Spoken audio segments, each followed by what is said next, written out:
தொடர்ந்து அரசியல் பேசி வரும் நமது நியூஸ் போக்கஸ் தமிழ் சேனலை சப்ஸ்கிரைப் செய்து ஆதரவு தாருங்கள்.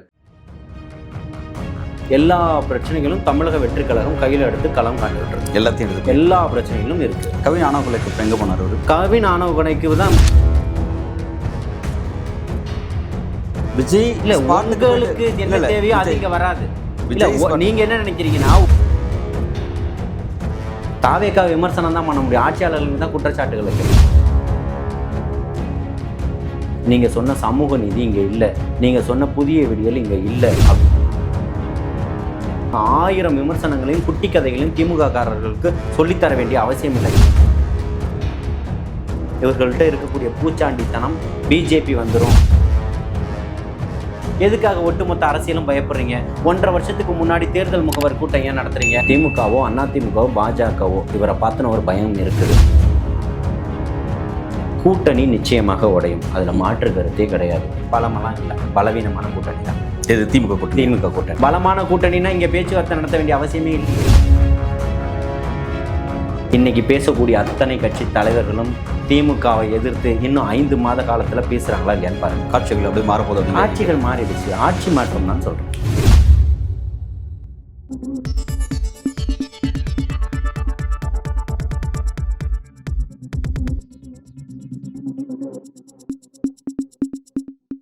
வணக்கம், இது நியூஸ் போக்கஸ் தமிழ். இன்றைக்கு நம்முடன் அரசியல் பேசுவதற்காக தமிழக வெற்றி கழகத்தின் ஆதரவாளர் திரு ஜலீல் அவர்கள் இணைந்திருக்கிறார். வணக்கம். வாழ்த்துக்கள். விஜய் அவர்கள் உச்சகட்ட நடிகராக இருக்கும் பொழுது அரசியலுக்கு வந்த அந்த வருகை, அந்த முடிவு அப்படிங்கிறது ஒரு துணிச்சலான முடிவு, பாராட்டத்தக்க விஷயம். ஆனால் அரசியலுக்கு வந்ததுக்கப்புறம் துணிச்சலோடு அவர் அரசியல் செய்கிறார் அப்படின்னு நீங்கள் பார்க்குறீங்களா? துணிச்சலோட செய்யலைன்னு எதை வச்சு சொல்கிறீங்க? பெரிய பற்றாக்குறை அவர்கிட்ட இருக்குது. 2 வருஷம் கிட்ட ஆகிடுச்சு அவர் கட்சி ஆரம்பிச்சு.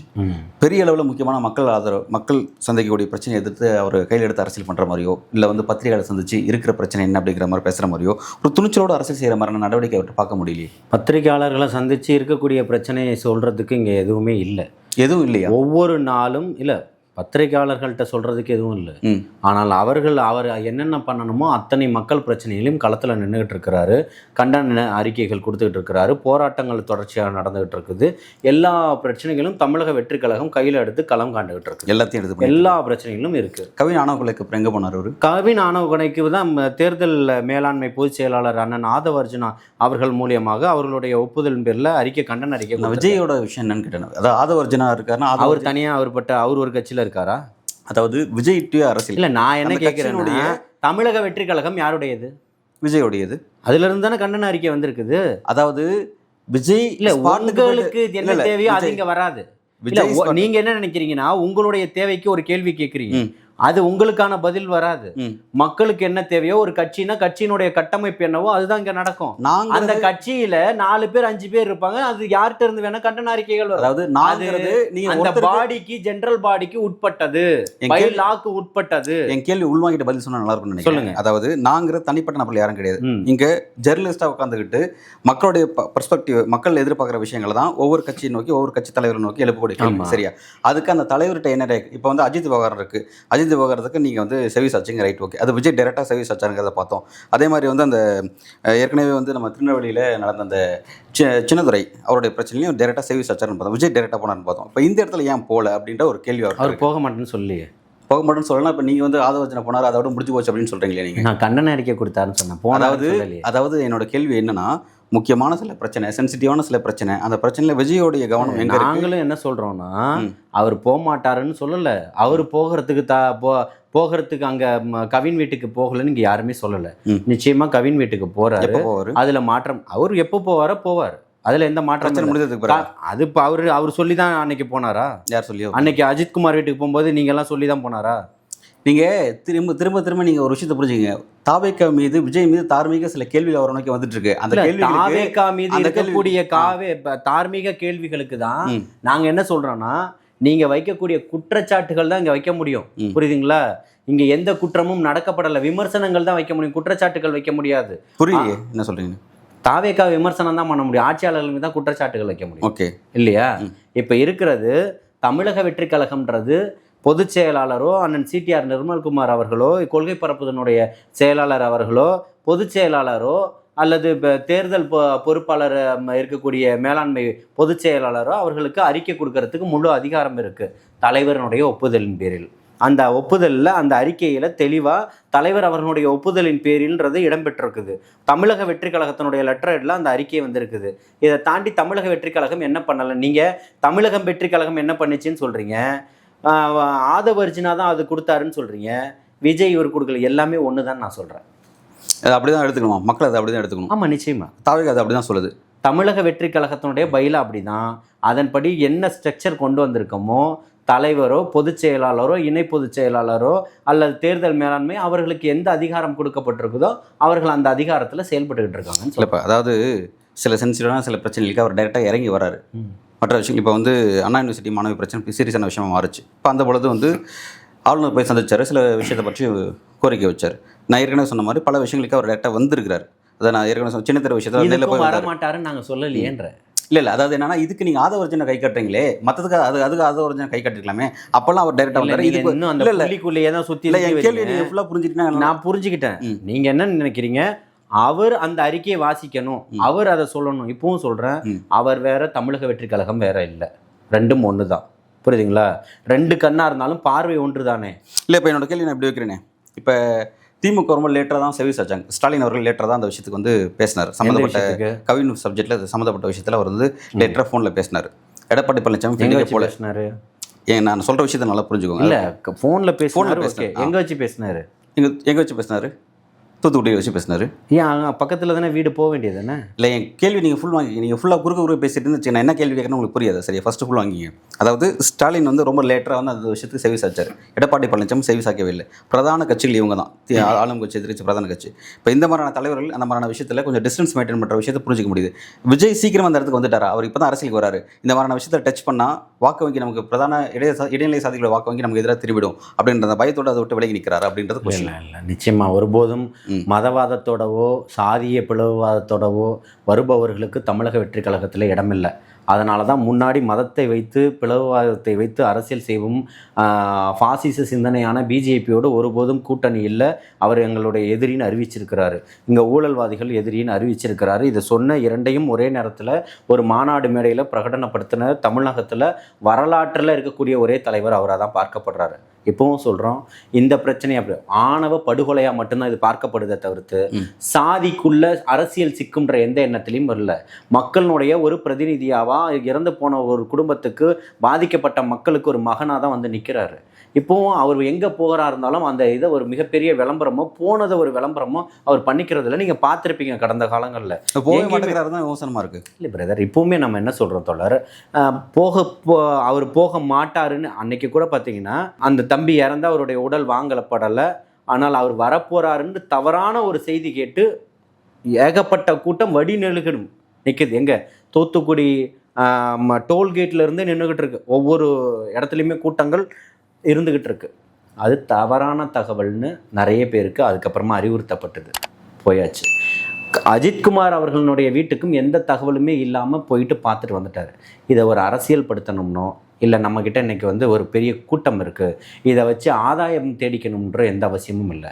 பாதிக்கப்பட்டவனுடைய கண்ணீருக்கு பதிலாகவும் அந்த பதிலுக்கு ஒரு நீதி கிடைக்கணுன்ற இடத்துல தான் அவர் போய் நிற்கிறாரு. அப்படின்றப்போ இதை வந்து ஏன் இவர் பண்ணார் அவர் பண்ணாருன்னா இப்போவும் சொல்கிறோம், ஒரே பார்வை தான். இங்கே எல்லாருமே பிறப்போக்கும் எல்லா உயிருக்கும் எல்லார் முன்னாடியும் நீரை போல தான் இருக்கிறாரு. தரையில் மேடு பள்ளங்கள் அதிகமாக இருக்கலாம், ஆனால் நீர் வந்துடுச்சுன்னா மட்டமாக தான் இருக்கும். அதே போல தான் தலைவர் தளபதி அவர்களுடைய எண்ணமும் ஓங்கி நிற்கிது. யாரெல்லாம் பாதிக்கப்பட்டிருக்கானோ அவனுக்கு பக்கத்தில் நம்ம நிற்கணும். இங்கே யாரெல்லாம் உதவி செய்கிறானோ அவன் நம்மளுடைய நம்ம ஆளாக இருக்கணுன்றதை எந்த இடத்துலையுமே அவர் காம்ப்ரமைஸ் பண்ணிக்கல, விட்டு கொடுக்கல. ஒருபோதும் அந்த புள்ளியிலிருந்து அவர் நகரலை, அங்கேயே தான் நிற்கிறாரு. அவர் போகிறதுக்கான ஏதுவான சூழலில் நிச்சயமாக கண்டிப்பாக போவார், போய் பார்த்துட்டு வரும். அதுக்கான சாத்தியம் அமையல, அதுக்கான சூழல் அமையல அப்படின்னு பார்க்குறேன். சூழல் அமையலைன்னா இப்போ இருக்கக்கூடியது அவர்கள் வந்து பாடி வாங்காமல் இருந்தாங்க, அதை வச்சு பிரச்சனை நடந்துக்கிட்டு இருந்தது. அந்த பிரச்சனைகளுக்கு மத்தியில் நிறைய விஷயங்கள் போய்கிட்டு இருந்தது. அதில் அரசியல் காரணங்களாகவும் இருந்தது. சாதியை வச்சு எப்படி அஜித்குமாரோடைய மரணத்தை வச்சு அன்னைக்கு வந்து ஒரு பஞ்சாயத்து பேசப்பட்டதோ, அஜித்குமாரோடைய உடலை வாங்குறதுக்கு முன்னாடியே திமுக காரர்கள் எப்படி அங்கே ஒரு பஞ்சாயத்து பேசப்பட்டதோ, இங்கேயும் அதே போல் பஞ்சாயத்துகள் பேசப்பட்டது. புரியுதுங்களா? இந்த விஷயங்கள் எல்லாம் நடக்கலை, அவங்க வந்து அந்த பாடியை வாங்கலை. அதுக்கு முன்னாடி, அது நடக்கிறதுக்கு முன்னாடி இந்த விஷயங்களும் மாநாடுக்குள்ளேயோ மாநாடு முடியும் போதோ நிச்சயமாக தம்பி கவினுடைய வீட்டுக்கு தலைவர் தளபதி அவர்கள் போவார். அதில் எந்த விதமான மாற்று கருத்தும் இல்லை. சரி, ஃபியூச்சரில் போவார்னு சொல்கிறீங்க. ஓகே, போகிறாருன்னு பார்ப்போம். பொதுவாக வந்து விஜய் பற்றி முக்கியமாக சில 3 கேள்வி முன்வைக்கப்படுது. ஒன்று, அவர் பத்திரிகையாளர் அட்ரஸ் பண்ணுறதே கிடையாது. பத்திரிகையாளர்கிட்ட அவருடைய அரசியல் பற்றி பல கேள்விகள் இருக்குது. 2வது வந்து கிரவுண்டில் இறங்கி மக்கள் திரள் போராட்டத்தை நோக்கி கிரவுண்டில் இறங்கி வர மாட்டேங்கிறார் அப்படிங்கிறது. இன்னும் வந்து தன்னை ஒரு ஐக்கானாவே ஒரு பெரிய இடத்துல இருக்க மாதிரி வச்சுக்கிறார். எளிமையான மக்களை தன்னை அப்ரோச் பண்ணும்போது அரசியல் தலைவராக மாற மாட்டேங்கிறாரு அப்படிங்கிற ஒன்று. இன்னொன்று என்னென்னா, திமுகவுடைய ஊழல் விஷயத்தை நல்லா பின் பாயிண்ட் பண்ணி விமர்சனம் செய்கிற மாதிரி பாஜக பற்றி சப்ஜெக்டை பற்றி தொடவே மாட்டேங்கிறார். பாஜக அரசியல் பற்றி டிஸ்டர்ப் பண்ண மாட்டேங்கிறார். இந்த இடத்துல வந்து அவர்கிட்ட வந்து ஒரு 3 விஷயத்தில் வந்து சில கேள்விகள் இருக்குது அப்படின்ற மாதிரி பொதுஜனங்கள் முன்வைக்கக்கூடிய முக்கியமான சப்ஜெக்ட்ஸ். அதை பற்றி உங்களோட பார்வை என்ன? பாஜகவை அவர் பின் பாயிண்ட் பண்ணலை அப்படின்னா, நீங்கள் எங்களுடைய எதிரி, இந்த மக்களுக்கும் மண்ணுக்குமான எதிரி நீங்கள் தான். பிஜேபியை பாசிசவாதிகள்னு சொல்லிட்டார். முடிஞ்சு போச்சு. சரிங்களா? பாசிசவாதிகள்ன்றதனுடைய வார்த்தைகள் மிகப்பெரிய பாசிசம்னா எப்பேற்பட்டதுன்னா பல டிக்ஷனரிகள் போடலாம். அப்பேற்பட்ட ஒரு அடையாளங்கள் இருக்குது பாசிசத்திற்கு. ஒரே வரியில் கடந்து போக முடியாது. அப்போ உங்களை பாசிசவாதிகள்னு குறிப்பிட்டு தான் பின் பாயிண்ட் பண்ணுறாரு. புரியுதுங்களா? உங்களை விட பிளவுவாத சக்தி இங்கே யாரும் கொண்டு வந்துட முடியாது. மத அரசியலை கொண்டு வந்து நீங்கள் பண்ணிட முடியாது. உணவு பழக்கங்களை வச்சு அரசியல் பண்ணிட முடியாது. உடைகளை வச்சு அரசியல் பண்ணிட முடியாது. அப்படின்றத ஒரு சித்தாந்தமாக அவர் சொல்லிட்டு போயிட்டார். புரியுதுங்களா? உங்களோடு நாங்கள் கூட்டணி இல்லை, உங்களோடு சேர மாட்டோம்ன்றதை சொல்லியிருக்கிறார். அவர்களுடைய ஊழலை கொண்டு வரணும்னா இன்றைக்கி அவர்கள் தமிழகத்தில் இல்லை. இங்கே முக்கிய காரணமே தமிழகத்தினுடைய ஆட்சி மாற்றம் மட்டும்தான். இன்றைக்கி யார் ஆட்சியில் இருக்கான்னா இவர்கள் மட்டும்தான்.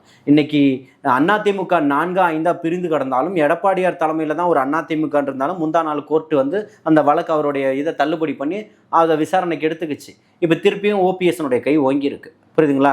ஆனால் ஓபிஎஸ் போய் இன்றைக்கி திமுக பக்கம் போய் உட்காந்துட்டு வந்திருக்கிறாரு. இவர்களுக்குள்ளே நடக்கக்கூடிய விஷயங்கள் நிறைய இருக்குது. செங்கோட்டையன் ஒரு பக்கம் தனியாக கொடி பிடிச்சிக்கிட்டு போய்கிட்டு இருக்கிறாரு.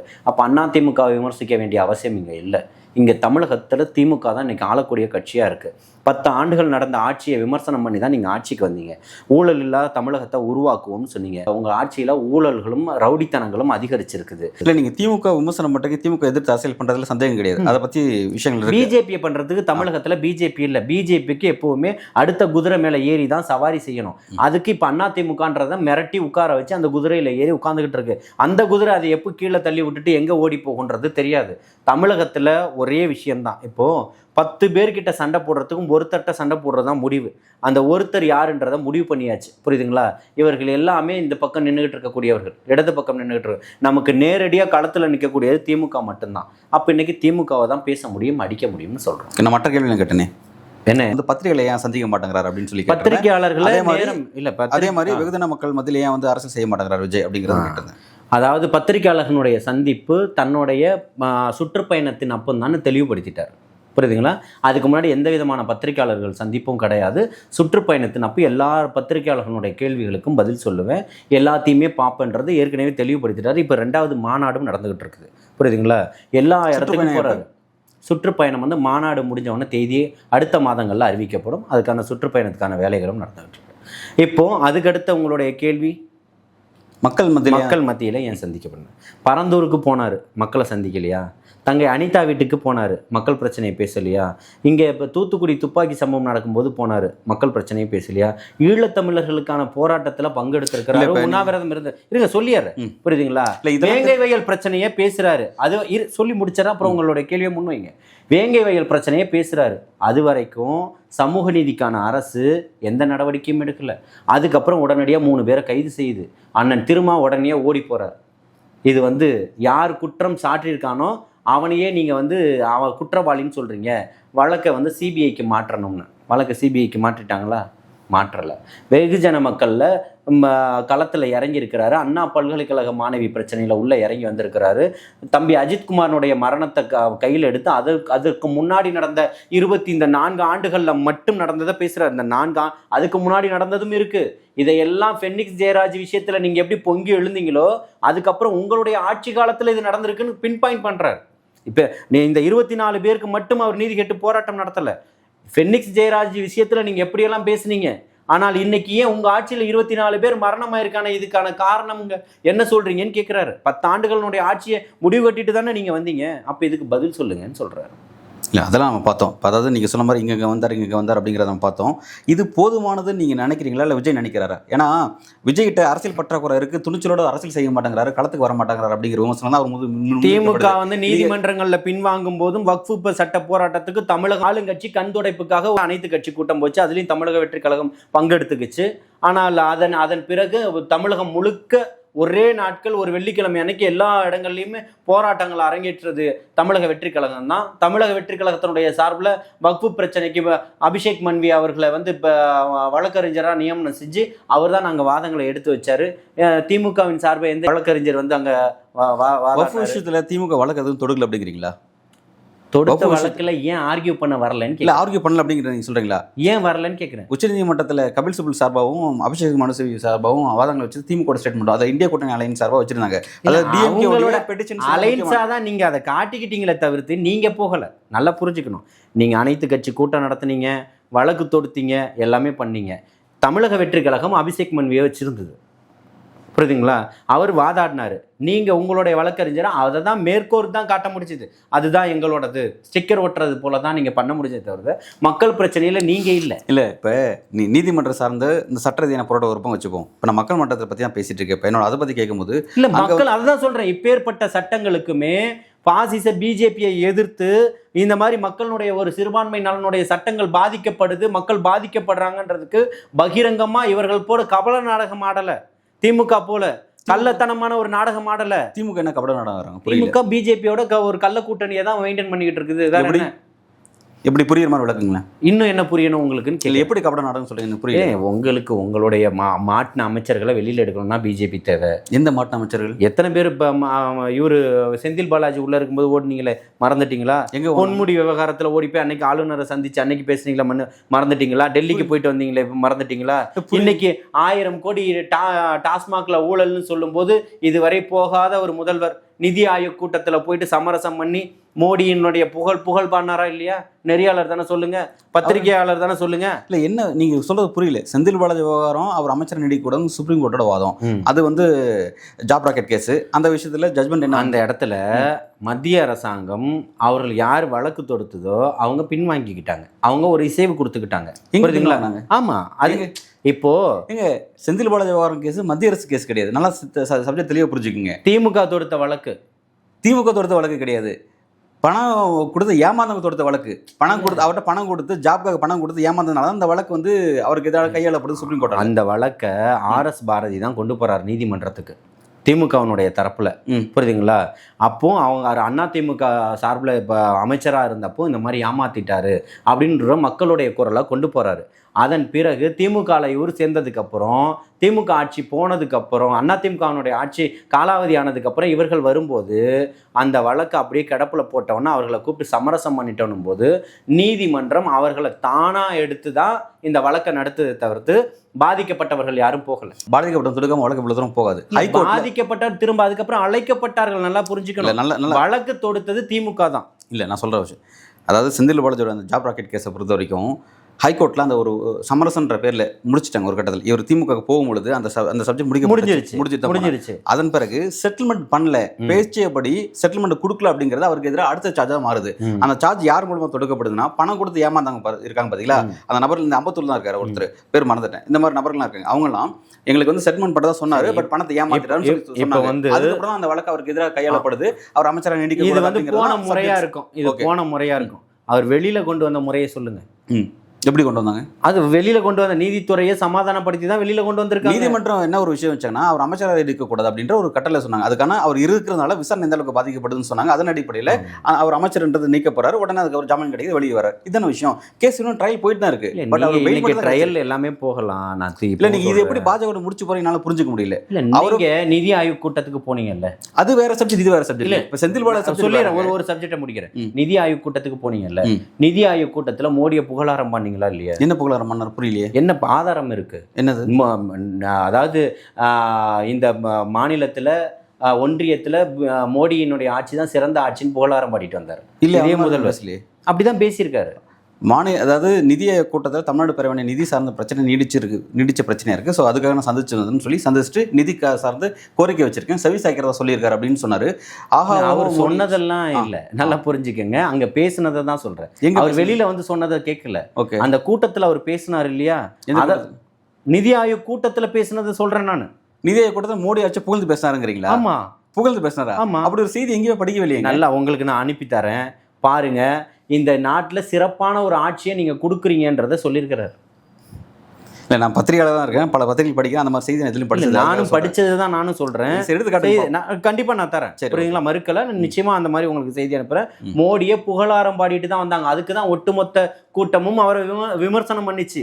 இங்கே எல்லாருமே விமர்சனம் பண்ணாங்க. இடதுசாரிகள் அத்தனை பேருமே விமர்சனம் செய்யக்கூடியவர்களா, அவரை திமுகவை எதிர்த்து விமர்சனம் செய்யக்கூடியவர்கள் செஞ்சுக்கிட்டு தான் இருந்தாங்க. அங்கேயே பத்திரிகையாளர் அண்ணன் மணி வரைக்கும் விமர்சனம் பண்ணி தான் செஞ்சார். பத்திரிகையாளர் வேறங்க, இடதுசாரின்னு சொன்னீங்களே, சிபிஎம்மோ சிபிஓ ஒரு மோடியோட சந்திப்பு விமர்சனம் பண்ணாங்களா? புரியல எனக்கு. மோடி இடதுசாரிகள்னா அதாவது ஆட்சியில் இருக்கிறவங்களை தாண்டி மெத்த பக்கம் இருக்கக்கூடியவர்கள் இடதுசாரி சிந்தனையாளர்கள் தான் இருப்பாங்க, புரியுதுங்களா? அப்படிப்பட்ட சிந்தனையில் இருக்கவங்க திமுகவினுடைய இதுக்கு ஆட்சிக்கும் அதிகாரத்துக்கும் எதிர்த்து மக்களுடைய குரவலைகள் நெரிக்கப்படக்கூடிய இதில் இந்த ஜனநாயக உரிமைக்காக போராடக்கூடியவர்கள் அதை எதிர்த்து விமர்சனம் பண்ணுறாங்கன்னு சொன்னேன். சரி, ஓகே. இப்போ நீங்கள் சொல்கிறது மூலம் நல்லது. நீங்கள் பாஜக திமுக ஒரு கபட நாடகம் பண்ணிட்டு இருக்காங்க அப்படிங்கிறது சொல்கிறீங்களே, நீங்கள் சொல்கிறத நீங்கள் சொன்ன விஷயத்தின் அடிப்படையில் புரிஞ்சிக்க முடியல, அதை கனெக்ட் பண்ணவே முடியல. அது நீங்கள் எதன் அடிப்படையில் நீங்கள் உறுதியாக? இல்லை, நான் இப்போவும் சொல்கிறேன், உங்களுக்கு ஒரு விஷயம் தேவை அப்படின்ன உடனே நீங்கள் மோடியை போய் பார்த்த உடனே அது நடக்குது, புரியுதுங்களா? அது எந்த மாதிரி டாஸ்மாக் நடக்கலையே, அவரு நிதி சார்ந்த விஷயம் தான் போய் சந்திச்சாரு. அதான் அதுக்கப்புறம் மோடி கிட்ட மாற்றம் எதுவும் தெரியலையே. இப்போ வந்து முதல்வர் சொன்ன செய்திகள் தரவுல மட்டும்தான் நீங்க பேச முடியுது, புரியுதுங்களா? ஆனா உள்ள நடந்த பிரச்சனைகளை பேச முடியல. இல்ல, உள்ள நடந்த விஷயங்கள் எப்படி உங்களுக்கு தெரிஞ்சது, அதை பத்தி கொஞ்சம் விளக்குங்களேன். புரியல. உள்ள நடந்தா இதுக்காக நிறைய பத்திரிகையாளர்கள், நிறைய செய்திகள், நிறைய டிபேட்டுகள் எல்லாமே போயிடுச்சு. இப்போ புதுசா ஒரு விளக்கம் கொடுக்கணுன்ற அவசியம் இல்லை. இப்பவும் சொல்றோம், எல்லா இடத்துலையுமே பாஜகவோடு திமுக வந்து மறைமுகமான ஒரு கூட்டு தொடர்பில் தான் இருந்துகிட்டு இருக்கிறாங்க, புரியுதுங்களா? அதற்காக அரசியலில் 1000 சூழ்ச்சிகள் நடந்துகிட்டு இருக்குது. ஆனால் தமிழக வெற்றிக் கழகம் தான் பிஜேபியினுடைய பி டீம். அன்னைக்கு வந்து மக்கள் நீதி மையத்தை சொல்லிக்கிட்டு இருந்தாங்க பி டீம்னு. இன்னைக்கு அவர் எங்கே இருக்கிறாருன்னு தெரியும். அவருக்கு மாநிலங்களவையில் ஒரு உறுப்பினரையும் கொடுத்துட்டாங்க. இப்போ இவர்கள்ட்ட இருந்து சொல்லக்கூடிய ஒரே ஒரு வார்த்தை, இவர்கள்ட்ட இருக்கக்கூடிய பூச்சாண்டித்தனம், பிஜேபி வந்துடும், ஆர்எஸ்எஸ்னுடைய அஜெண்டா இங்கே வந்துடும், பிஜேபி வந்துடும் தான் பயமுறுத்திக்கிட்டு இருந்தீங்க. இன்றைக்கி அதெல்லாம் இல்லைன்றத மக்கள் உணர்ந்துட்டாங்க. அதனால இன்னைக்கு உங்களுக்கான ஒட்டுமொத்த பயமும் வந்துருச்சுன்னு சொல்கிறேன். இல்லை, இப்போ பாஜகவோட உறவுல இருக்காங்க அப்படிங்கிறத நீங்கள் உறுதியாக நம்புறீங்க. இது மக்களுக்கு தெரியாது. அது யாருக்கு? திமுக பாஜக தெரிஞ்சதுனால தான் மக்களுடைய எழுச்சியும் மாற்றமும் இந்த பக்கம் இருக்குன்னு சொல்கிறேன். எந்த பக்கம் இருக்குது? தமிழக வெற்றி கழகத்தை நோக்கி இருக்கு. இளைய சமுதாயத்தினுடைய வாக்குகளாக இருக்கட்டும், இன்னைக்கு வெகுஜன மக்களுடைய வாக்குகளாக இருக்கட்டும், இன்னைக்கு புதுசாக வரக்கூடியவருக்கு நிச்சயமாக வாக்களிக்கலாம்ன்ற ஒரு முயற்சிக்கு வராங்க அப்படின்னு சொன்னால் அதற்கு காரணம் இதுவாக தான் இருக்கு. இல்லைங்கப்பா, அதாவது திமுக மீது ஒரு ஆன்டி இன்கம்பன்சி இருக்குது அப்படின்னா இருக்குது, அது மாற்று கருத்து இல்லை, சரிங்களா? அதனால் வந்து அது எதிரணிக்கு போகும் அப்படின்னா ஓகே, அது போகும். ஒவ்வொரு முறையும் அதான் மக்களோட ஆப்ஷன், அது புரிஞ்சுக்க முடியுது. ஆனால் இப்போ நீங்கள் சொல்கிறீங்க பார்த்தீங்களா, பாஜக திமுக உறவு இருக்குது, அந்த உறவு மக்கள் புரிஞ்சுக்கிட்டாங்க, அதனால் வந்து இனிமேல் அவங்களுக்கு எதிராக திரும்பிட்டான்னு சொல்லி அதனால திரும்பிட்டான்னு நீங்கள் சொல்கிறது ரொம்ப ஆச்சரியமாக இருக்குது. இல்லை, அதனால இல்லை, இப்போ இதனாலன்ற ஓவராலாக எல்லாத்துலேயுமே தான் பார்க்குறாங்க. நீங்கள் கொடுத்த வாக்குறுதிகளாக இருக்கட்டும், நீங்கள் செஞ்சுக்கிட்டு இருக்கக்கூடிய செயல்களாக இருக்கட்டும், மத்திய அரசோடு நீங்கள் வந்து உறவாடக்கூடியதாக இருக்கட்டும், புரியுதுங்களா? எல்லாத்தையுமே உங்களுக்கு தேவைன்னா ஒரு உறவு வச்சுப்பீங்க. அன்னைக்கு எடப்பாடியார் வச்சுருந்தா அதை விமர்சனம் பண்ணி பேசுவீங்க. இப்படிப்பட்ட இடத்துல தான் இது அரசியல், பேசுங்க, தப்பு கிடையாது. ஆனால் கள்ளத்தனமான ஒரு கூட்டணியை தான் இங்கே மக்கள் எல்லாமே விமர்சனம் பண்ணாங்க. ஆனால் இன்றைக்கி தமிழகத்தில் நீங்கள் சொன்ன ஆட்சியும் அதிகாரமும் இல்லை, நீங்கள் கொடுத்த வாக்குறுதிகள் இல்லை, நீங்கள் சொன்ன சமூக நீதி இங்கே இல்லை, நீங்கள் சொன்ன புதிய விடியல் இங்கே இல்லை அப்படின்றதான் மக்களுடைய எண்ணம். இது மக்களோட எண்ணம், ரைட்? ஓகே. இப்போ என்னோட கேள்வி என்னென்னா, இப்போ திமுக திரும்ப வெற்றி பெறுவதற்கு ஒரு முக்கியமான ஒரு காரணம் என்னென்னா பாஜக எதிர்ப்பு அப்படிங்கிறத அவங்க வந்து 2019 அதை கூர்மைப்படுத்துகிறாங்க. அந்த அணி வந்து தொடர்ச்சியாக வெற்றி பெற்றுட்டே இருக்காங்க, கூட்டணி வலிமையாக இருக்குது, அதனால வந்து கூட்டணி பிசு போக மாட்டேங்குது. ஓகே, அப்படி இருக்கும் பொழுது அந்த இடத்த விஜய் டார்கெட் பண்ணுறாரு. இப்போ நீங்கள் டார்கெட் பண்ணுறீங்க அப்படின்னா நீங்கள் அதை எப்படி சொல்கிறீங்கன்னா, நீங்கள் பாஜக எதிர்ப்புன்றதை வெற்றி பெற்றுருக்கீங்க, ஆனால் நீங்கள் பாஜகவோட ஒரு உறவில் இருக்குங்கிறது எங்களுக்கு தெரியுது நீங்கள் சொல்கிறீங்க. உங்களை யாரும் மக்கள் நம்புற மாதிரி தெரியல. நீங்கள் இது எப்படி வந்து நீங்கள் அந்த விஷயத்தை உறுதிப்படுத்துறீங்க? இல்லை, மக்கள் தெரியுதாண்ணா, முதல் மாநாடு மேடையிலே கிட்டத்தட்ட ஏறத்தாழ 14-15 லட்சம் பேர் மக்கள் கூடுறாங்க அப்படின்னு சொன்னால் எல்லாரும் மக்கள் வந்து இன்னைக்கு ஏமாளிகள் இல்லை, காசு கொடுத்து கூட்டம். நான் சொல்லி விஜய்க்காக வர கூட்டம் இல்லை, நான் பாலிடிக்ஸாக பேசுகிறேன், நீங்கள் விஜய் வச்சு பேசுகிறீங்க, நான் பாலிடிக்ஸ் பேசுகிறேன். இல்லை, பாலிடிக்ஸ் தான். இங்கே வரவங்க ரசிகராக வரல, நல்லா புரிஞ்சுக்கணும். அத்தனை பேரும் கரை வேட்டி கட்டி தொண்டனா வந்திருக்கிறான். இங்க ஒரு செயலியை கொடுத்துருக்காங்க, அந்த செயலில 1 கோடியும் கடந்து தொண்டர்கள் இன்னைக்கு உறுப்பினரா சேர்ந்திருக்கான். அவனுக்கு ஆதார் அட்டை இருக்கணும், தேர்தல் அட்டை இருந்தாதான் அவனால உள்ளேயே வர முடியும். நீங்க சொல்லக்கூடிய விஷயங்கள் எல்லாம் எப்படின்னு கேட்டீங்கன்னா, கூட்டம் வரும், ஓட்டு போட மாட்டாங்க. இல்ல நான் சொல்லிடுறேன், இங்க கூட்டம் வரும், ஓட்டு போட மாட்டாங்க. இங்க வரக்கூடிய அத்தனை பேரும் தொண்டர்களும் உறுப்பினர்களும். குழந்தைங்களாம் நிறைய பேர் குழந்தைங்க வருது. 18 வயசு தான் ஓட்டு போடவே முடியுங்க. அது அவ்வளவு வாக்கா மாறுது. 18 வயசு பிளஸ் இருந்தா வாக்கா மாறும். இல்ல நான் சொல்றது என்னன்னு கேட்டீங்கன்னா, நீங்க வரக்கூடிய கூட்டங்கள்ல 50 இப்போ ஒரு 5000 பேர் வந்தாங்க, 50,000 பேர் வந்தாங்க, 5 லட்சம் பேர் வந்தாங்க, 50 லட்சம் பேர் வந்தாங்கன்னு சொல்லுங்க. நான் சொல்லக்கூடியது உறுப்பினர்களுடைய எண்ணிக்கையை தான் சொல்றேன். அதுல உங்களுக்கு ஏதாவது மாற்றம் இருக்கா? வரக்கூடிய கூட்டம் அவரை பார்க்கணுன்றதுக்காகவோ இல்ல மாநாடுனுடைய பிரம்மாண்டத்தை பார்க்கணுன்றதுக்காக கூட வந்திருக்கலாம். அதான் சொல்றீங்களா? ஆனால் இங்க இப்ப ஏற்பட்ட கூட்டத்துல சிக்கிக்கிட்டு மக்கள் போய் ஒரு பீச்சில் இன்னைக்கு கிரௌடா இருந்தாலும் இன்னைக்கு இங்க போக வேண்டாம், மாத்தி வேற இடம் போலான்னு யோசிக்கக்கூடிய மக்களுக்கு மத்தியில ஒரு அரசியல் கட்சி மாநாடு நடக்கும், அதை நம்ம போய் பார்க்கலான்னு ஒரு வெகுஜன மக்கள் போவாங்கன்னு ஒரு பத்திரிகையாளரா நீங்க சொல்லுங்க. விஜய் வந்தா கூட்டம் திரளுதுங்கிறது மாற்றுக்கிறதுக்கு இல்லை. அது எந்த கட்சியும் தாண்டி அவருக்கு ஒரு பெரிய இது திரளுது. காரணம் என்னன்னா, அவர் உச்சக்கட்ட நடிகராக இருக்காரு, ஃபர்ஸ்ட் டைம் அரசியலுக்கு வராரு. இதனால வரையும் ஒரு ரூம்ல இருப்பார், அவர் சினிமால தான் பார்க்க முடியும், திரையில தான் பார்க்க முடியும். பொது வெளிக்கு வராரு, ஒரு கூட்டத்துக்கு வராரு அப்படின்னு நிச்சயமா மக்கள்லாம் பார்க்க வருவாங்கிறது இயல்பான விஷயம். அது நான் மாற்றுக்கிறதுக்கு நான் சொல்லலை. இப்போ நான் என்ன சொல்ல வரேன்னா, இப்போ இது உங்களுக்கு வாக்கா மாறுதுங்கிறது நீங்கள் நம்புறீங்க, மாறுன்றது நீங்கள் நம்புறீங்க, அது கூட செகண்டரி. நான் அந்த சப்ஜெக்ட்டுக்குள்ள வரல. நான் என்ன சொல்ல வரேன்னா, இப்போ திமுக திரும்ப வெற்றி அப்படிங்கிறது பாஜக எதிர்ப்பில் வெற்றி பெறாங்க. அது நீங்கள் போலி நீங்கள் சொல்ற நீங்கள் அதை நிரூபிக்கவும் மாட்டேங்கிறீங்க. மக்கள் மத்தியில் தோன்றி நிரூபிக்க மாட்டேங்கிறீங்க. கேள்வி முடிச்சிடறேன், சொல்லுங்க. தோன்றி நிரூபிக்க மாட்டேங்கிறீங்க. ரெண்டாவது, சரி திரும்ப அவங்க அதெல்லாம் ஸ்கோர் பண்ணுறாங்கன்னா, அப்போ அதையே நீங்கள் கையில் எடுக்க மாட்டேங்கிறீங்க. பாஜக எதிர்ப்புங்கிற விஷயத்தையும் அந்த அரசியல் நீங்கள் செய்ய மாட்டேங்கிறீங்க. தமிழ்நாட்டில் அதுக்கு மிகப்பெரிய ஒரு வாக்கு வங்கி இருக்குல்ல உங்க கணக்கு. நிச்சயமா அதை நோக்கியா நீங்கள் நகர மாட்டேங்க. ஒட்டுமொத்த இஸ்லாமிய சமூகமுமே இவர்கள் இன்னைக்கு வரைக்கும் ஏமாத்திக்கிட்டு இருக்கக்கூடிய சமூகமாக தான் வச்சுக்கிட்டு இருக்கிறாங்க கையில். புரியுதுங்களா? திமுக, புரியுதுங்களா? எந்த விதமான பிரதிநிதியும் கிடையாது, பிரதித்துவமும் கிடையாது. ஆனால் நீங்கள் ஒட்டுமொத்த இஸ்லாமியர்களுடைய பாதுகாவலர்னு சொல்லுவீங்க. எங்களுக்கு பாதுகாவல் வேண்டாம், எங்களுக்கான பிரதித்துவம் கொடுங்கன்னு தான் கேட்டுக்கிட்டு இருக்கோம். இல்லைங்க பாருங்க, நான் தெளிவாக புரிஞ்சுக்கிறேன். விஜய் ஒரு மாற்று சக்தி அப்படின்ற மாதிரி வந்திருக்கிறார். இந்த மாற்று சக்தியை 2026க்கான தேர்தல் காலத்தில் சுற்றுப்பயணத்தப்போ நீங்கள் பார்ப்பீங்க, எல்லாத்துக்குமான பதில்கள் இல்லை. ஃபியூச்சரில் என்ன நடக்குதுங்கிற செகண்டரி. அன்றைக்கி நடந்துச்சுன்னு அதை பற்றி நாங்கள் பேச போகிறோம், அது செகண்டரி. மீடியா அதை பற்றியும் பேசுவோம், மாற்றுக்கிறதுல. ஆனால் இன்றைக்கி என்னங்கிறதான் பேசிகிட்டு இருக்கோம். இப்போ இன்றைக்கி என்னன்னா, விஜய் ஒரு மாற்று சக்தி அரசியல் காலத்துக்கு வந்திருக்கிறாரு. நீங்கள் வைக்கக்கூடிய சார்ஜஸ் என்ன இருக்குன்னா, இஸ்லாமியரை ஏமாத்துது திமுக, பாஜக இது பண்ணுறது ஏமாத்துன்னு நீங்கள் சொல்கிறீங்க. அப்படி ஏமாற்றக்கூடிய அந்த திமுக கூட தான் இங்கே இருக்கக்கூடிய இஸ்லாமிய அமைப்புகள், இந்தியன் முஸ்லீமுக்காக இருக்கட்டும், அல்லது வந்து மனித மக்கள் கட்சியாக இருக்கட்டும், மற்ற சின்ன சின்ன கட்சிகள் எல்லாருமே அவங்கள தான் நம்புறாங்க. இன்ஃபேக்ட் வேறு யாரும் பெரிய அளவில் எல்லா அணிகளும் இப்போ அவங்களோட தான் ஒரு சிலர் மட்டும் தான் வந்து அவங்களோட விலகி நிற்கிறாங்க அப்படிங்கிறத பார்க்குறோம். பெரும்பான்மை ஃபுல்லாக அங்கே தான் இருக்காங்க. அப்படி இருக்கும் பொழுது அவங்க பண்ணுறது பொய்யான அரசியல்ன்றது தெரியாமல் அவங்களோட பயணிச்சுட்டு இருக்காங்க. இது எப்படி நீங்கள் சொல்லிட்டு இருக்கீங்க? அதாவது கடந்த காலங்களுடைய வரலாறுகளை பார்க்கணும், புரியுதுங்களா? அன்னைக்கு இவரா அவரான்னு பார்க்கும்போது அன்னைக்கு அந்த பக்கம் நின்னாங்க மக்கள். இன்னைக்கு நின்றுட்டு இருக்கக்கூடிய தலைவர்களை தாண்டி அப்போ இஸ்லாமிய பெரும்பான்மையான மக்கள் வந்து இன்னைக்கு அந்த பக்கம் தான் நிற்கணும். ஆனால் இன்னைக்கு அப்படி இல்லை. நீங்கள் மிகப்பெரிய ஒரு விமர்சனத்தை பண்ணீங்க இஃப்தார் நிகழ்ச்சியை, அதில் எல்லாத்தையுமே அடித்து உடச்சாச்சு, புரியுதுங்களா?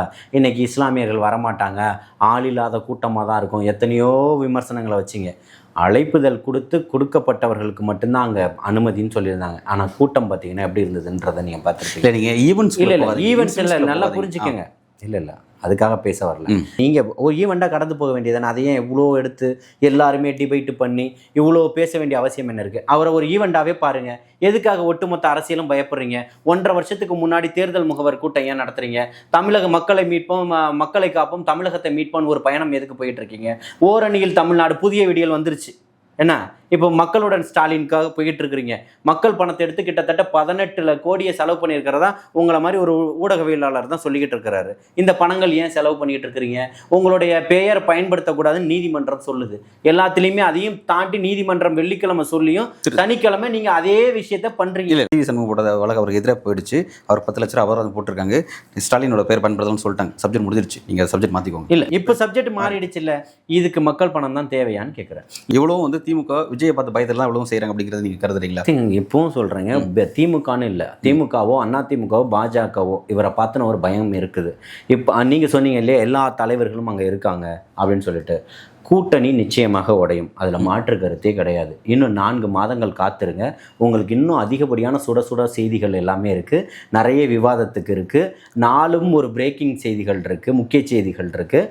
அதனால் மாநாடு மேடை முடியும் போதே உங்களுடைய நேர்காணலுக்கு நான் வரத்துக்கு தயாராக இருக்கேன். மிகப்பெரிய அதிர்வலைகளை தமிழகம் சந்திக்கும் அரசியல் களம். சரிங்களா? இன்னும் ஒரு 3-4 மாதத்தில் மிகப்பெரிய ஒரு அரசியல் மாற்றம், அரசியல் கட்சியில் இருக்கக்கூடியதில் மிகப்பெரிய கூட்டணியில் இருக்கக்கூடிய மாற்றங்கள் எல்லாம் நிகழும். சரி, ஓகே. ஃப்யூச்சர் என்ன அப்படிங்கிறத நம்ம செகண்டரி பேசுவோம். இப்போ நான் ஏற்கனவே கேள்வி கேட்ட மாதிரி தான், இப்போ இஸ்லாமிய அமைப்புகள் ஃபுல்லாகவே அங்கே இருக்காங்க, அந்த அணியில் தான் இருக்காங்க. அதிமுக பாஜக கூட்டணி வச்சதுனால எந்த எஸ்டிபியும் வெளியே வந்துட்டாங்க. இப்போ அவங்களும் யாரும் இஸ்லாமிய நம்புற மாதிரி இல்லை, அப்படி ஆயிடுச்சு. இப்போ விஜய் வந்து அந்த அடுத்த 3வது அணி நான் சொல்ல, அடுத்த சீமான் இருந்தாலும் சீமானை தாண்டி பெரிய அளவில் வாக்கு எங்களுக்கு இருக்குது அப்படிங்கிற மாதிரி உங்களுக்கு பெரிய தமிழ்நாடு தலைவியே பெரிய அளவில் ஒரு இமேஜ் இருக்குது அப்படின்னும் போது, இப்போ நீங்கள் ஒரு முக்கியமான ரோல் பண்ணுறீங்க அப்படிங்கிறது புரியுது. உங்களை பாஜக அதிமுக கூட்டணிக்கு வெளிப்படையாக அவங்க அழைக்கிறாங்க அப்படிங்கிறனால உங்களுடைய இம்பார்ட்டன்ஸும் முக்கியத்துவம் பெற்றதாக இருக்குது. அப்படி இருக்கும்பொழுது கூட்டணிக்கு தயார் நீங்கள் சொல்கிறீங்க, ஆட்சி அதிகாரத்தில் பங்கு தரேன்னு சொல்கிறீங்க. அவ்வளோ சொல்லியும் கூட மனிதநேய மக்கள் கட்சியோ இல்லை இந்திய முஸ்லீம் கட்சியோ இல்லை மற்ற எந்த அமைப்பு எஸ்டிபி கூட, ஈவன் எஸ்டிபி கூட ஏன் உங்களை நோக்கி வர மாட்டேங்கிறாங்க? இல்லை, வரலை. அதாவது சில விஷயங்களை திரைமறைவில் தான் பேச முடியும், புரியுதுங்களா? 100 ஆண்டு கால கட்சிகள் கூட பேசிக்கிட்டு தான் இருக்காங்க, புரியுதுங்களா? இப்பவும் சொல்கிறேன், எழுதி வச்சுக்கோங்க. இந்த இதில் தொலைக்காட்சியில் இப்போ நேர்காணல் விவாதத்துக்கு வரத்துக்கு தயாராக இருக்கேன். இன்னும் 3 மாதங்கள் பொறுங்க, சுட சுட செய்திகள் எல்லாமே இருக்குன்னு சொல்கிறேன். இல்லை, நீங்கள் ஓகே ஃபியூச்சர், நீங்கள் மறுபடியும் ஃபியூச்சர் இன்னைக்கு நடந்துகிட்டு இருக்கிறத சொல்கிறேன். எத்தனை பேச்சுவார்த்தைகள் போய்கிட்டு இருக்குன்னு உங்களுக்கு தெரியாது, எனக்கு தெரியும். ஓகே, புரியுதுங்களா? அது எவ்வளோ பெரிய கட்சிகள் நீங்கள் சொல்கிறீங்கல்ல, திமுக கூட்டணி பலம் பொருந்திய, பலமெல்லாம் இல்லை, பலவீனமான கூட்டணி தான் இது திமுக கூட்டணி. சரி, புரியுதுங்களா? பலமான கூட்டணினா இங்கே பேச்சுவார்த்தை நடத்த வேண்டிய அவசியமே இல்லையே. யார் பேச்சுவார்த்தை? நீங்கள் சொல்கிறத புரிஞ்சிக்க முடியல. பேச்சுவார்த்தை நடக்கும் 3 மாதம் பொறுங்க, காத்திருங்கள், உங்களுக்கான சுட சுட செய்திகள் இருக்குன்னு சொல்கிறேன். சரி, ஓகே. அதிமுக இன்னைக்கு பாஜக கூட்டணிக்கு போயிடுச்சு. அதிமுக பாஜக கூட்டணிக்கு போகிறதுக்கு முன்னாடி தாவேக்கோட பேச்சுவார்த்தை நடத்துறது உண்மையா? தமிழக வெற்றி கழகத்தினுடைய தலைமையில் தான் கூட்டணின்றதை நான் பதிவு பண்ணுறேன்னா, அப்போ கூட்டணி கட்சி நடந்திருக்காதான்றதை நீங்கள் தான் புரிஞ்சுக்கணும், புரியுதுங்களா? எந்த இடத்துலையுமே அரசியலில் இவங்க 1000 விமர்சனங்களையும் குட்டி கதைகளையும் திமுக காரர்களுக்கு சொல்லித்தர வேண்டிய அவசியம் இல்லை. எல்லாத்தையுமே நடந்தது போலவே சொல்லுவாங்க. நீங்கள் செய்தியாளராக இருக்கீங்க, பல ஆண்டு காலம் செய்திகள் உங்களுக்கு அனுபவம் இருக்குது, எத்தனையோ தேர்தல் காலத்தை பார்த்துருப்பீங்க இல்லையா? எத்தனையோ நெருக்கடி, 2016, 15 நெருக்கடியான காலகட்டங்கள், 2017 நீங்கள் கையாண்டிருப்பீங்க. உங்களுக்கு தெரியாதது ஒன்றும் செய்திகள் கிடையாது. எத்தனை நாளொரு மேலேயும் பொழுதொரு வண்ணமுமா செய்திகள் எப்படியெல்லாம் மாறிக்கிட்டு இருந்தது 2018 வரைக்கும்ன்றது எல்லாத்தையுமே தர்ம யுத்தம் நடத்தின எல்லா கதையும் நம்ம பார்த்தோம். 2015 பிரேக்கிங் நியூஸ் தான் 2018 வரைக்கும், அதில் மாற்றம் இல்லை. இவர்களுக்கு சொல்லித்தர வேண்டிய அவசியம் இல்லை. அத்தனைக்கும் காரணம் திமுகவாக தான் இருக்கும். சந்திச்சது போலவோ, சந்திச்சதை சொல்றதுக்கு தயங்குது திமுக? யாரை சந்திச்சது? திமுக கூட்டணியிலே இருக்கிற முக்கிய தலைவர்கள் தமிழக வெற்றி கழகத்தை சந்திச்சதை சொல்றதுக்கு தயங்குது திமுக? சந்திக்காத ஒரு விஷயத்த சந்திச்சதா சொல்லுது இல்ல. சரி, அவங்க தயங்குறாங்க, நீங்க பேச வேண்டியது தைரியமா? அதை தான் சொல்றேங்க. 3 மாதங்கள்ல நான் வெளிப்படையா தானே பேசுறேன். சொல்லுங்க, அது யாருன்னு. அதுதாங்க சூடான செய்திகள் இருக்குன்னு சொல்லிட்டேன்னு தோழருக்கு. திமுக சொல்ல மறுக்கிறாங்க, நீங்க சொல்லவும் மாட்டாங்க. உங்கள்கிட்ட ஓப்பனாகவும் கேள்வி கேட்டாலும் சொல்ல மாட்டாங்க. மக்களுக்கு அதாவது பாசிசவாதிகளிடம், ஊழல்வாதிகளிடம், பாசிசவாதிகளோடு கூட்டணியில் இருக்கிறவங்களோடு மறைமுகமான கூட்டணி. அப்போ அதிமுக, பிஜேபி, திமுக இவங்களோட கூட்டணி இல்லை. மற்ற எல்லாரும் வருவாங்க, பாருங்க, காத்திருந்து. தமிழக வெற்றி கழகத்தினுடைய தலைவர் தளபதி அவர்களுடைய தலைமையில தான் கூட்டணி. மக்களாட்சி மலரப்போது 2026 நீங்கள் இவர்கள்லாம் இப்படியெல்லாம் பேசுனாங்களே அப்படின்ற கேள்வி அன்னைக்கு முன்வைங்க, அதுக்கு எல்லாத்துக்கும் பதில் தரேன். திமுக பாஜக ஒரு உறவுல இருக்குன்னு சொல்றீங்க, நீங்க பாசிச பாஜகன்னு அதை விமர்சனம் மாட்டேங்க சொல்றீங்க. பாசிச பாஜக விமர்சனம் பண்ணக்கூடிய இந்த விஜயை திருமாவளவன் அவர்கள் பாஜகனுடைய சில அஜெண்டாவை நிறைவேற்ற தான் விஜய் போன்றவர்கள்லாம் வராங்க அப்படிங்கிறத அவர் ஏன் குறிப்பிட்டு பேசுறாரு? சரி, ஆனால் திருமாவளவனுடைய எத்தனையோ காணொலி என்கிட்ட இருக்கு. சாதிய பிரச்சனைக்கு முக்கிய காரணமே கருணாநிதி தான். கலைஞர்னு இல்லை, கருணாநிதி தான் குறிப்பிடுறாரு. எப்போ என்னால் காட்ட முடியும், புரியுதுங்களா? இன்னைக்கு எங்கே உட்காந்துக்கிட்டு இருக்கிறாரு? இப்போவும் சொல்கிறேன், திமுகவுடைய வாய்ஸாக தான் அண்ணன் பேசிக்கிட்டு இருக்கிறாரு. இன்னும் 3 மாதம் 4 மாதம் பொறுங்க, சுட சுட செய்திகள் இருக்குது. அந்த லிஸ்ட்டில் எத்தனை பேர் வராங்கன்றது எல்லாமே தெரியும். ஏற்கனவே காங்கிரஸுக்கு 60 சீட்டு கொடுத்தாங்க, அப்புறம் 40 சீட்டு கொடுத்தாங்க, இப்போ 20 சீட்டு கொடுத்துட்டாங்க. இப்போ எஸ்டிபிஐ உள்ளே போச்சுன்னு வச்சுக்கோங்க, கேப்டன் அவங்களும் போய் சந்திச்சுட்டு வந்துட்டாங்கன்னு வச்சுக்கோங்க. ஓபிஎஸ்னுடைய நிலைப்பாடு என்னன்னு தெரியாமலே இருக்கட்டும். இப்படியெல்லாம் இருக்கும்போது அங்கே ஐயா டாக்டர் இந்த பக்கம் திமுகவோட தான் வரணுன்றாரு. டாக்டர் ராமதாஸ் உள்ளே போனார்னா விசிக்கு அவனுடைய நிலை என்ன? அந்த கூட்டணியில் இருப்பாரா? இருக்க மாட்டாங்களா? வெளியில் வருவார். தேமுதிக உள்ளே வருதுன்னா வைகோ அங்கே இருப்பாரா? பிரேமலதா அம்மா போயிட்டு வந்தோன்னா மறுநாள் காலையில் விடிய முன்னாடி போயிட்டார் அண்ணன் வைகோ அவர்கள்.